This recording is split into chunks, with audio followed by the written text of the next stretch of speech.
Hi friends, welcome to my channel Gyanesh blogs. నేను ఎప్పుడు అనుకోలేదు ఇట్లాంటి సిచ్యువేషన్ నాకు కూడా వస్తుంది, కానీ ఆ సిచ్యువేషన్ ఏంటంటే అన్ఎక్స్పెక్టెడ్గా మన జానీ గారు చనిపోయిండు. ఎట్లా చనిపోయిండే అర్థమైతే లేదు. ఫిల్ట్రేషన్ కూడా ఆన్ ఉంది.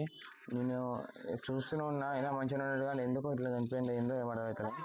చిన్నప్పటి నుండి తెచ్చి దాన్ని గ్రూమ్ చేసిన, మంచి ఫుడ్ పెట్టిన, ఇంత పెద్ద చేసి లాస్ట్కి ఇట్లా చనిపోతాడని అన్ఎక్స్పెక్టెడ్.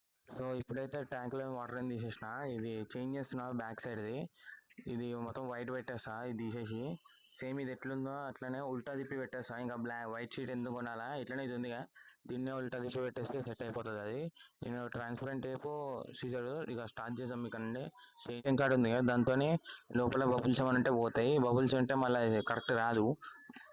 1 hour later. అయిపోయింది, అది పర్ఫెక్ట్గా వచ్చింది. ఏటీఎం కార్డ్తో దాన్ని అట్లా స్వైప్ చేయడం వల్ల మంచిగా వచ్చింది. ఇప్పుడు బబుల్స్ ఏం లేవు.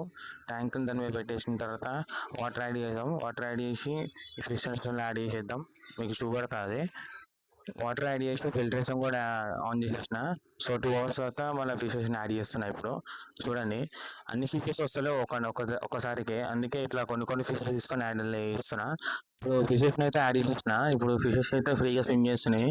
ఆ చిన్న ట్యాంక్లో అయితే నీ ఫిషెస్ స్విమ్ చేయడానికి చాలా స్పేసే లేదు. ఇలా అయితే పెద్దగా ఉంటుంది స్పేస్. ట్యాంక్ ఎన్ని ఫిషెస్ చేసినా ట్యాంక్ ఇంకా ఖాళీగానే ఉంది. సో కొన్ని రోజుల్లో మళ్ళీ ఇంకొన్ని ఫిషెస్ యాడ్ చేద్దాం. సో ఫైనల్ లుక్ అయితే ఇట్లా వచ్చింది. మళ్ళా వేరే వీడియోలో కలుద్దాం. బాయ్.